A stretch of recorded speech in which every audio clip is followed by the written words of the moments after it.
और इसी बीच एक बड़ी खबर, बंगाल और असम के लिए बीजेपी के पर्यवेक्षक की नियुक्ति कर दी गई है। अमित शाह बंगाल के पर्यवेक्षक बने, जेपी नड्डा को असम का पर्यवेक्षक बनाया गया है। तो ये बड़ी खबर है, यानी कि अब मुख्यमंत्री चयन की जो प्रक्रिया है वो बहुत तेज हो चली है। और यहाँ पर जाहिर है कि केंद्रीय गृह मंत्री अमित शाह जब बंगाल के पर्यवेक्षक बने हैं, आपको मालूम है कि बंगाल में ऐतिहासिक जीत भारतीय जनता पार्टी की, और ऐसे में वो खुद वहां पर जाएंगे, विधायकों से चर्चा होगी जो चुन कर के आए हैं, और उसके बाद चर्चा के बाद मुख्यमंत्री कौन बनेगा, विधायक दल का नेता कौन बनेगा, इसको लेकर के तस्वीर साफ होगी।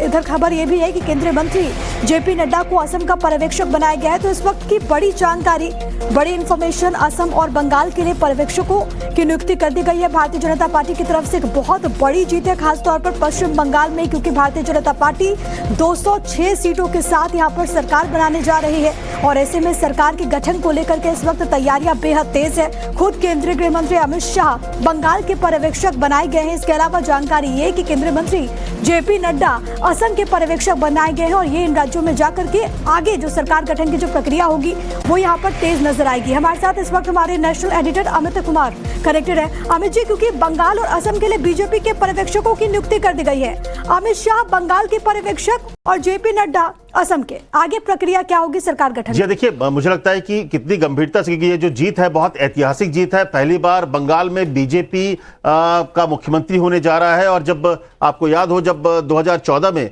अमित शाह गृहमंत्री उस समय बीजेपी के अध्यक्ष बने थे, तो उन्होंने कहा था कि 2014 की जीत से ही सिर्फ स्वर्णिम काल नहीं आता है, स्वर्णिम काल बीजेपी का तब आएगा जब हम बंगाल जैसे राज्य में भी सरकार बनेगी। और ये बड़ी लड़ाई थी, बहुत बड़े संघर्ष की लड़ाई के बाद ये बने हैं। और इसीलिए गृह मंत्री अमित शाह को कहा जाता है कि इस जीत के शिल्पकार अगर कोई है तो वो गृह मंत्री अमित शाह है। तो ऐसे में गृह मंत्री अमित शाह को वहां भेजा गया है।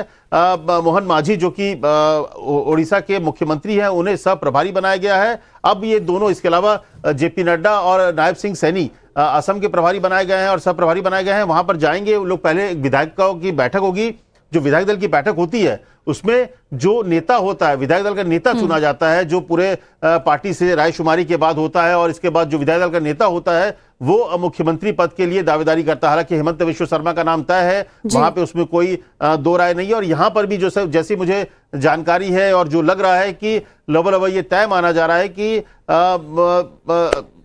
अगर आप नाम की बात करें तो मुझे नहीं लग रहा है कि इसमें कोई किसी तरह का शुभेंदु अधिकारी के अलावा कोई नाम पर बहुत ज्यादा किसी को आशंका या कहीं किसी तरह के बादल हैं। शुभेंदु अधिकारी बंगाल के सीएम के तौर पर मुझे लग रहा है कि उनका नाम तय होगा, यही नाम उनका आगे आएगा। और पार्टी भी, और जो पार्टी के तमाम नेताओं से बात हुई है, तो ये एक प्रक्रिया होती है जिसको लीड करेंगे बंगाल में अमित शाह और असम में जेपी नड्डा।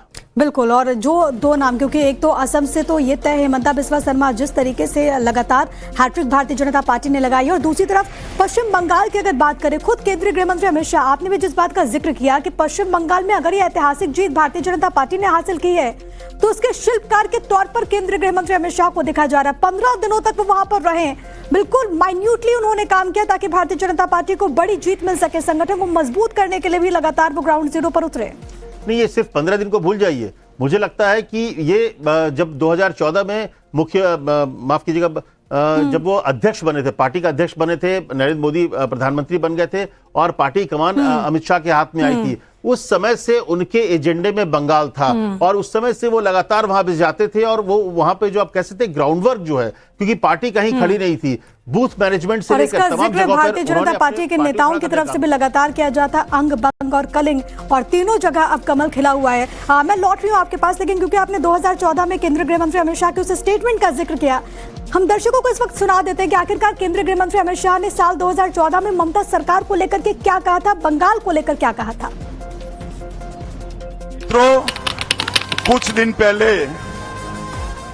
ये रैली की जब बात चलती थी तो ममता जी ने मीडिया के सामने एक छोटा सा सवाल किया कि अमित शाह कौन है, ऐसा पूछा था।